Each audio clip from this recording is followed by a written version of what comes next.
চলে আসছে, যদি বলেন না আউযুবিল্লাহ। জেনার কারণে গর্ভের মধ্যে সন্তান চলে আসছে। আল্লাহ রাসূল সাল্লাল্লাহু আলাইহি ওয়াসাল্লাম বললেন, মহিলা তোমার গুনাহ মাফ করে না, তুমি বারবার জিনা করেছো, জিনার কারণে গর্ভে সন্তান চলে এসেছে।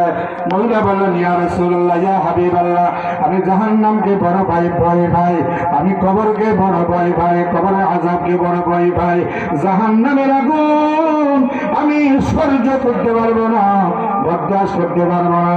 ইয়া রাসূলুল্লাহ, ইয়া হাবিবাল্লাহ, আমার জিনার বিচারটা দুনিয়ার মধ্যে করবেন, দুনিয়ার বিচারটা করে আমার জন্য ভালো হবে। আর জেনার বিচার হচ্ছে তাকে পাথর মেরে গর্তের ভিতরে, এক কবর গর্তের ভিতরে ঢুকাইয়া যতক্ষণ পর্যন্ত তার মৃত্যু না হবে ততক্ষণ পর্যন্ত তাকে পাথর মারা। এটা হচ্ছে কোরআনের বিচার। আল্লাহ নবী বললেন, তোমার গর্ভে সন্তান আছে, তোমার সন্তানের কোনো দোষ নাই, তুমি জানা করেছো, তোমার দোষ হয়েছে।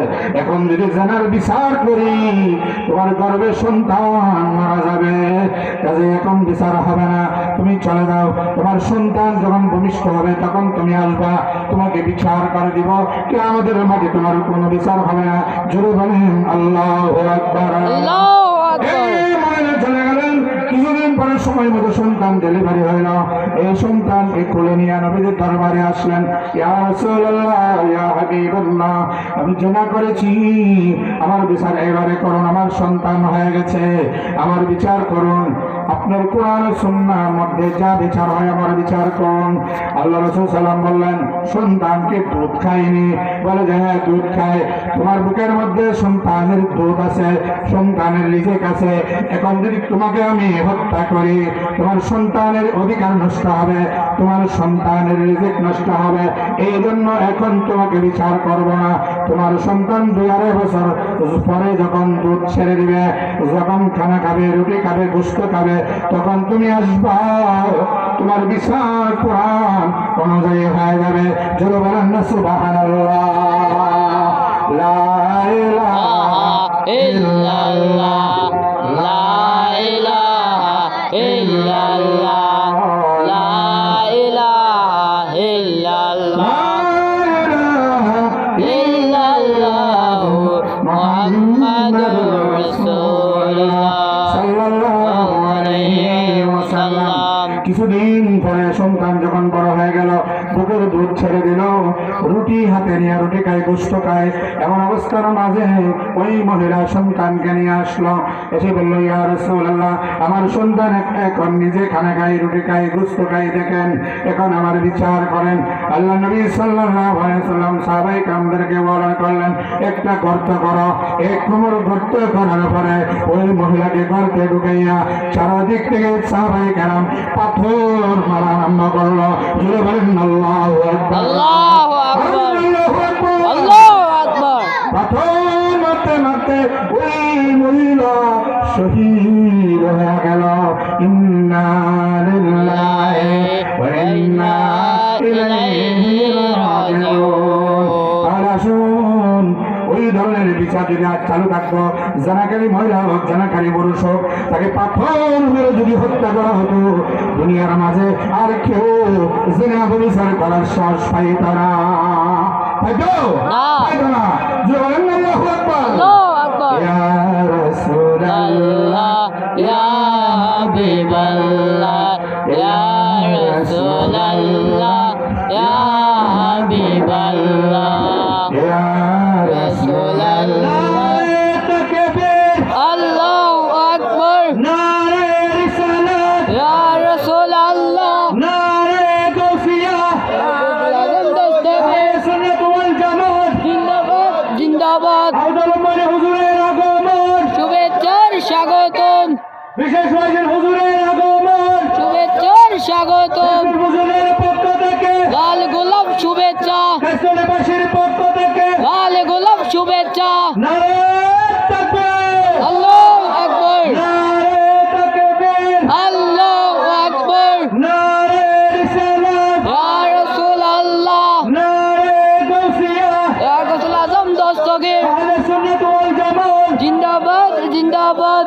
সম্মানিত এলাকাবাসী, আমি সবার দৃষ্টি আকর্ষণ করতেছি। এই যে বাচ্চারা তোমরা সবাই প্যান্ডেলে এসে বসে পড়ো, তোমরা সবাই প্যান্ডেলে বসে বসো। সম্মানিত এলাকাবাসী, আমি সবার দৃষ্টি আকর্ষণ করতেছি, আপনারা যারা এখনো দোকানে পাটে বাজার সদাই করতেছেন, অযথা ঘোরাফেরা করতেছেন, সাফারি বিড়ি সিগারেট খাইতেছেন, আপনারা দোকানে পাটে ঘোরাফেরা না করে আমাদের মাহবুব প্যান্ডেলে চলে আসুন। এখন আমাদের মধ্যে আমাদের আজকের মাহফিলের সম্মানিত বিশেষ ওয়াইজি মহোদয়, যিনি না হইলে এই আমাদের কাইস্তলী তথা পুরো বান্দরবানে সুন্নিয়তের কোন নাম নিশানা থাকত না।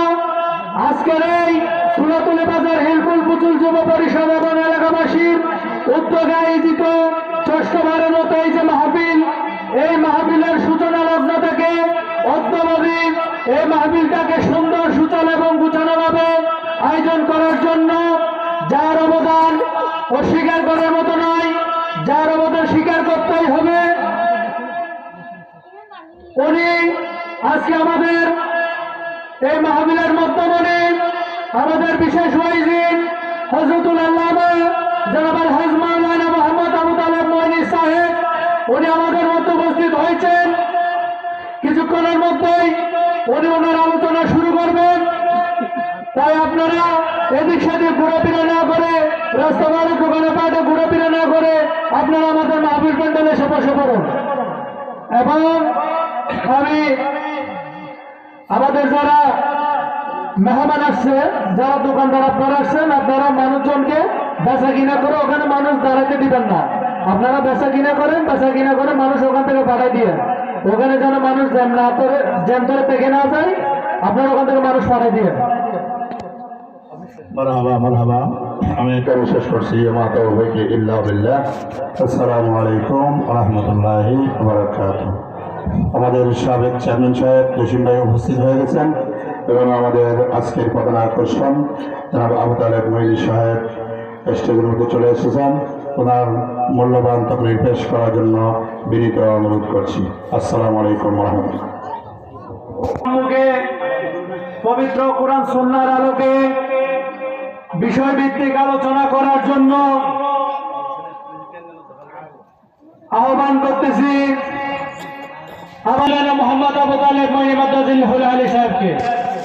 আমি ওনাকে ওনার গুরুত্বপূর্ণ তকরির পেশ করার জন্য আহ্বান জানাচ্ছি। নারে তাকবীর, আল্লাহু